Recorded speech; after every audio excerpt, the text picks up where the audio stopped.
बिस्मिल्लाहिर्रहमानिर्रहीम, अस्सलाम वालेकुम। हुकूमत आई थी महंगाई कम करने और अब ये माफियों पर आ गई है। आप अंदाजा लगाइए, वो लोग जो कहते थे हम सब ठीक कर देंगे, कोई हमारे मुकाबले का है ही नहीं, वो हुकूमत जो सबसे ताकतवर पाकिस्तान की तारीख में अगर देखा जाए तो शायद कम ही आपको इतनी ताकतवर हुकूमत मिलेगी कि जितनी ये ताकतवर हुकूमत है, जिसमें ऑपोजिशन का दूर दूर तक नाम ही कोई नहीं है, किसी तरह की कोई ऑपोजिशन नहीं है। राजा रियाज साहब किस तरह की ऑपोजिशन है आप मुझसे बेहतर जानते हैं। इतनी ताकतवर हुकूमत कि सुप्रीम कोर्ट क्या, इस्लामाबाद हाई कोर्ट हो, लाहौर हाई कोर्ट हो, कोई भी पाकिस्तान की अदालत हो, वो जो भी अहकाम देती रहे तो हुकूमत ना माने, कोई कुछ नहीं कर सकता। और ऐसी मिसालें आपके सामने इस वक्त हैं। सुप्रीम कोर्ट के बाहर एहतजाज कर सकते हैं दफा 144 के बावजूद, कोई नहीं इनको रोक सकता। इतनी ताकतवर हुकूमत है, जिसको मर्जी पकड़ें, जो मर्जी उसके साथ करें। इलेक्शंस के हवाले से अहकामात आ जाए सुप्रीम कोर्ट के तो वो नहीं करवाने तो नहीं करवाने, जो करना है कर लो। आप तारीख उठाकर देख लें, आपको कभी ऐसी हुकूमत नहीं मिली होगी। अभी हालिया तारीख देखें तो आप जानते हैं कि यूसुफ रज़ा गिलानी नाअहल हुए हैं, मियां नवाज शरीफ साहब नाअहल हुए, ये सब हो चुका और सुप्रीम कोर्ट के बड़े बड़े अहकाम आए और गलत भी फैसले होंगे, लेकिन हुकूमतों को मानना पड़े थे। ये पहली हुकूमत है कि जनाब वो कह रही है कि सुप्रीम कोर्ट हो, कोई भी अदालत हो, हम माने या ना माने हमारी मर्जी है। वैसे तो आइन में कहीं नहीं लिखा कि जी जो सही फैसले हैं सिर्फ वही मानने हैं। फिर आप और मैं भी फिर ये सोचेंगे कि अच्छा जी जो फैसला सही है, हम भी बैठ जाएंगे बात करने कि जी कौन सा फैसला सही है कौन सा गलत है। तो लोग क्या करेंगे जब अदालतों के हवाले से उनको पता होगा जी अगर इसने दे भी दिया तो हुकूमत पर ही डिपेंड करता है माने ना माने। इतनी ताकतवर हुकूमत है, इतनी के बस ताकत है फैसलों की। मगर हुआ यह है कि पाकिस्तान की तारीख की बदतरीन हुकूमत यह साबित हुई है। तमाम रात, सारी रात ये लोग बैठे रहे, मीटिंग्स करते रहे कि हम किस तरह अपनी कारकर्दगी को, जो बदतरीन तारीख की कारकर्दगी है, उसको किस तरह कुछ थोड़ा सा बेहतर दिखा सकते हैं। मगर ये फिर भी इसमें नाकाम रहे हैं और पाकिस्तान की तारीख में ये पहला मौका है कि 6.1% से ग्रोथ गिर कर एक साल के अंदर अंदर 0.29 पर आ गई है। ये खुद हुकूमत के अदाद-ओ-शुमार हैं। अब इस पर इसहाक डार साहब ने मुआफी मांगी है। ट्रिब्यून की खबर शहबाज राना साहब ने दी है, इसहाक डार साहब जनाब अब माफी मांग रहे हैं कारोबारी तबके से, पाकिस्तान की बिजनेस कम्युनिटी से, पाकिस्तान के इंडस्ट्रियलिस्ट से माफी मांग रहे हैं। जनाब ये माफी किस बात की? आप तो कहते थे 200 से डॉलर नीचे जाएगा, मैं अभी जहाज में बैठा था डॉलर 200 से नीचे चला गया, अब ये 300 से ऊपर जा चुका है और ये रुक नहीं रहा। 312 पर ओपन मार्केट में कहा जा रहा है, मिल जाए तो और बात है।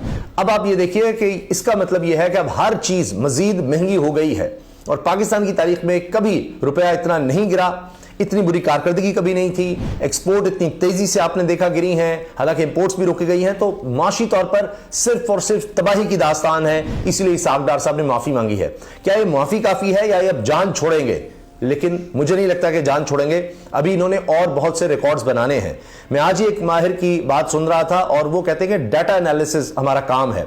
और जब वो कहते हैं जी मैंने लगभग 1.5 साल पहले बात कही थी कि डॉलर 300 से ऊपर जाएगा, तो तब मुझे लोगों ने गालियां दी, बुरा भला कहा, जी आप मायूसी फैला रहे हैं। और अब उन्होंने कहा कि 2030 तक ये 600 650 पर चला जाएगा डॉलर जो है, और जो सोना है वो 5 लाख रुपए तक। अब आप अंदाजा लगाइए कि इस हुकूमत ने क्या कर दिखाया है। अदम इस्तेहकाम आपके सामने है, इनकी तवज्जो किस तरफ है वो आप देख रहे हैं, या कि जी कोई बोले ना, कोई बात ना करे, हालात ऐसे हैं। अब ये मैं आपको बता रहा हूं एक्सपर्ट की बात कि जी अब हालात ऐसे हो गए हैं कि हम तो कोई बात ही नहीं कर सकते, कुछ कह ही नहीं सकते, वरना बड़े अजीबोगरीब आपको कॉन्सिक्वेंसेस का सामना करना पड़ेगा, नताइज का। अब हुआ यह है शहबाज राना साहब, ये जनाब टेलीविजन पर प्रोग्राम भी करते हैं एक्सप्रेस पर, और इसके अलावा जनाब ये इकोनॉमिक कॉरेस्पॉन्डेंट है एक्सप्रेस ट्रिब्यून के लिए। इससे पहले दुनिया न्यूज़, नेशन और दीगर बड़े इदारों में काम कर चुके हैं। पाकिस्तान का बड़ा नाम है मीशत के हवाले से। कहते हैं जी प्लानिंग मिनिस्ट्री जिसका काम है 25 करोड़ लोगों के लिए प्लान बनाना, उन्होंने ना तो ऑर्गेनाइज कर सके नेशनल अकाउंट कमेटी की प्रॉपरली और डिले होती रही, और फिर उसके बाद जब हुई भी है तो बताया जाता है कि जनाब सारी रात लगे रहे, और उसके बाद भी ये भी कहा जा रहा है जी फजिंग की गई। अली खिजर साहब जो बिजनेस रिकॉर्डर के हैं, वो भी पाकिस्तान का सबसे ज्यादा नौकर, अगर आप बात करेंगे बिजनेस के हवाले से तो सबसे अहम अखबार है। अच्छा, सनाउल्लाह खान साहब ये जनाब डॉन न्यूज के हैं, इस्लामाबाद के चीफ रिपोर्टर हैं। ये कह रहे हैं कोई टारगेट पूरा हुआ है क्या? रवा माली साल GDP 0.29%, 0.29%, 1% से भी नीचे है, 1% से भी नीचे, 6.1% पे थी इमरान खान साहब की हुकूमत में। मुझे याद आ रहा है इमरान खान साहब ने कहा जी हमारी हुकूमत गिराई गई तो मईशत नहीं कंट्रोल होगी, हालात ऐसे हैं, बहुत ज्यादा तबाही आएगी, अदम इस्तेहकाम होगा। और हम देख रहे हैं जो अदम इस्तेहकाम इतना बढ़ता चला जा रहा है, रुकने का नाम नहीं ले रहा। आईनी बहरान है, सुप्रीम कोर्ट कह रही इलेक्शन की तरफ जाएं। अभी भी बात हो रही है जी 14 मई की, हम जो तारीख दे चुके उससे नहीं हट सके, वो तो अब 14 मई वहीं के वहीं रह गई। अभी भी अब मौका दिया गया, पीर को दोबारा हेयरिंग होगी। इलेक्शन कमीशन की तरफ से कहा कभी एक बहाना कभी दूसरा बहाना, तो सुप्रीम कोर्ट कहती रही है आपको टारगेट की तो बात करें, आप तो अजीब गरीब बातें कर रहे हैं, इस तरह तो कभी भी इलेक्शंस नहीं हो सकेंगे। आप कहेंगे जी 5 साल तक हालात ठीक नहीं है तो 5 साल भी इलेक्शंस नहीं हो सकेंगे। तो क्या आप ये निगरान सेटअप के तहत ही चलता रहेगा 5 साल? तो इलेक्शन कमीशन का हाँ जी अगर ऐसा होता है तो चलता रहे। ये तो हालात हैं, तो इलेक्शंस की तरफ जा नहीं रहे और हालात आप देख लीजिए क्या है। अली गफ्फार साहब ये भी एक्सपर्ट हैं, कहते हैं जी number speaks louder than words, nightmare, कह रहे हैं डरावना ख्वाब, उफ बुरा हाल। Agriculture from 4.27 to 1.55, industrial from 6.83 to -2.94, service from 6.59 to 0.86, GDP from 6.10 to 0.29। अब ये मैं इसलिए अर्ज कर रहा हूं कि ये हुकूमती फिगर्स हैं जिसको इन्होंने बदलने की बड़ी कोशिश की है और इसमें किया गया है, जो एक्सपर्ट्स कह रहे हैं कि झूठ बोला गया है, इससे भी कहीं बुरे हालात हैं। यानी एग्रीकल्चर हमारा 4.2 से 1.55 रह गया, इंडस्ट्रियल देखिए हमारे जो फिगर्स हैं वो 6.83 से -2.94 पर चले गए। सर्विसेज सेक्टर 6.59 से 8 से चला गया। यानी मुख्तलिफ जहां काम करते हैं सर्विस सेक्टर में, जिस तरह हम देखते हैं डॉक्टर टीचर जो काम करते हैं, इंडस्ट्रियल एग्रीकल्चर आप जानते हैं, तो हर तरफ मुजमूई तौर पर सिर्फ तबाही है। शहबाज राना साहब की खबर ट्रिब्यून में, वो कह रहे हैं जी after burning midnight oil slightly negative growth is turn into slightly positive one. वो कह रहे हैं जी सारी रात इन्होंने ये जो किया है ना काम, उसमें इन्होंने ये किया है कि जो नेगेटिव ग्रोथ थी, मनफी में थी, उसको थोड़ा सा पॉजिटिव करने में कामयाब हो गए हैं 0.29। इसका वो वाजे कह रहे हैं कि ये झूठ और ये फरेब है, इतनी भी ग्रोथ नहीं है, इतना मईशत को इन्होंने एक साल में नुकसान पहुंचाया, बर्बाद कर दिया। Pakistan's economic growth rate plummeted to 0.3% in the outgoing fiscal year due to severe restrictions imposed on imports and effort to avoid sovereign default, leaving the industrial sector crippled with spillovers on the services sector।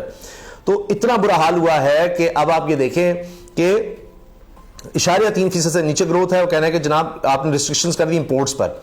अब ये इसहाक डार साहब की माफी की खबर सुन लीजिए। Finance minister Ishaq Dar Wednesday hinted that the International Monetary Fund IMF program may expire on June 30 without revival due to restricted time, and apologized to the businessmen for the hardships they were facing because of an extremely challenging economic situation. वो कहते हैं मैं माफी मांगी, उन्होंने apologise किया, माजरत की कि जी बहुत मुश्किल हालात हैं बिजनेस के लिए, इकोनॉमिक सिचुएशन बड़ी बुरी है, लिहाजा मैं माजरत खा हूं। और उन्होंने इसका इशारा दिया कि अब आईएमएफ का प्रोग्राम तो चला गया, ये तो नहीं हो सकता, ये रिवाइवल नहीं इसका होना, ये खत्म हो गया, क्योंकि जून 30 तक का टाइम था और तब तक उनकी शराइत नहीं पूरी हुई, तो लिहाजा अब रिस्ट्रिक्टेड टाइम है, तो ये तो कहानी हो गई खत्म। आईएमएफ टाटा बाय बाय, कोई डॉलर्स नहीं मिल रहे, और जब तक आईएमएफ के नहीं मिलेंगे तो दोस्त ममालिक भी नहीं देंगे। अब 30 के बाद देखते हैं कि इनका क्या प्लान है, मुल्क को डिफॉल्ट करवा कर ये इलेक्शंस में जाना चाहते हैं, या केयरटेकर सेटअप को रख कर और लंबा खेलना चाहते हैं, या इसी तरह ये जबर के साथ रहना चाहते हैं। अब आप ये देखें कि 25 अरब डॉलर, यही शहबाज राना साहब कह रहे हैं 25 अरब डॉलर देने हैं, उसके लिए अब नए प्रोग्राम में जाना पड़ेगा। जब आपने पहले ही प्रोग्राम में धोखा या फ्रॉड या आप नहीं कर सके तो आगे का क्या होगा? इसहाक डार क्योंकि मानेगा तो तब तक डॉलर कहां चला जाएगा? आज श्रीलंका जो डिफॉल्ट कर चुका उसका रुपया हमसे बेहतर है, उसकी करेंसी हमसे बेहतर है, हम डिफॉल्ट के बगैर उससे बुरे हैं, तो खुदा न खास डिफॉल्ट की सूरत में क्या हाल होगा ये आप खुद सोच लीजिए। अच्छा जी, शहबाज राना साहब एक और खबर दे रहे हैं, in complete disregard to looming sovereign default the government on Wednesday approved to increase 59% in the discretionary budget of parliamentarians to the record rupees 111 billion for the outgoing fiscal year। उन्होंने कहा कि जी एक तरफ डिफॉल्ट नजर आ रहा है, लेकिन हुकूमत की याशियां देखें, 59% इन्होंने उनका बजट बढ़ा दिया है मेंबरान पार्लियामेंट का, 111 अरब रुपया कर दिया है, 111 अरब। यहां पर इनके पास 21 अरब इलेक्शन कमीशन के लिए थी, 111 अरब ये अब पार्लियामेंटेरियंस में बांट रहे हैं। और तो और मेहताब हैदर साहब जंग में छाप रहे हैं, जंग की खबर है, जीडीपी कम तरीन 17.29% पे रही है, कोई टारगेट मीट नहीं हुआ, हर तरफ बर्बादी तबाही है। और जनाब खुद मान रहे हैं कि इमरान खान के दौर में जो नजरसानी शुदा शरह पैदावार 6.1% थी, और कहा गया था इस साल इन्होंने जब पिछला बजट दिया था, कहा था जी हम 5% रखेंगे, इमरान खान से कम होगी लेकिन फिर भी 5% होगी, लेकिन हुआ क्या है 0.29%। खुद मान रहे हैं, मैंने आपको बताया शहबाज राना साहब करें, 2 भी नहीं, 9 भी नहीं है, ये मनफी में है। अच्छा जी, इसके साथ अब डॉन न्यूज खबर दे रहा है, पाकिस्तान ने अमेरिका से कहा है कि वो मार्च 2024 तक पाइपलाइन को मुकम्मल ना करने की सूरत में इससे $18 अरब का मुतवक्के जुर्माना अदा करने में मदद करे, कि जनाब $18 अरब हमने देने हैं जुर्माना ईरान को, तो उसमें हमारी मदद करे। अब ये सोचिए जरा क्या हालात आ गए हैं, हमारे पास अपने पैसे नहीं है, $18 कहां से करेंगे। मुसद्दिक मलिक ने अमेरिकी हुकाम को समझाया कि वो कानूनी तौर पर या तो इस मंसूबे को मार्च 2024 तक मुकम्मल करने के लिए दें, या फिर अरबों डॉलर जुर्माना अदा करने के पाबंद हैं, या तो हम इसको मुकम्मल करें या अरबों डॉलर हमें दें, $18 अरब हमें देने में अमेरिका आपकी मदद करेगा। ये तो हाल हो गया। आप किस तरह आपने मुआहिदा किया था, पीपल्स पार्टी के दौर में ये मुआहिदा हुआ था, अब आए जी भुगते। अली खिजर साहब बिजनेस रिकॉर्डर कह रहे हैं the government release provisional GDP growth 0.29, earlier attempt was to show, ये 8% दिखाना चाहते थे, 0.29% जो है ना जी वो ग्रोथ है। अच्छा, ये वो कह रहे हैं दिस नंबर्स आर फज्ड हैं, झूठे हैं, और मनफी 1 से 2% होगी ग्रोथ, मनफी में है। और ये इन्होंने जानबूझकर ज्यादा दिखाया है, क्योंकि कई आइटम्स कहीं बता रहे हैं कि जो इन्हीं को देखें तो ऐसा मुमकिन ही नहीं है कि इस तरह से हो, तो लिहाजा ये हो ही नहीं सकता जो ये बात कर रहे हैं, ऐसा मुमकिन नहीं है। ये खुद आप देखिए इकोनॉमिक एक्सपर्ट्स ये बात कर रहे हैं। फिर इकोनॉमी ऑफ पाकिस्तान भी ये कह रहा है कि जनाब हमारी अपर कैपिटल इनकम देखिए कहां गिरी है, $1,663 थी पर कैपिटल इनकम, वो $1,141 पर आ गई है। अब आप ये देख लीजिए, ये कोई $550 के करीब गिर गई है सिर्फ एक साल में, $1,663 से $1,141 पर आ गई, और ये तो हाल है जनाब। इसके साथ फसीम मंगी साहब कह रहे हैं ब्लूमबर्ग इंटरनेशनल इदारा है, वो भी बता रहा है Pakistan economic growth slowed sharply to one of the lowest levels ever.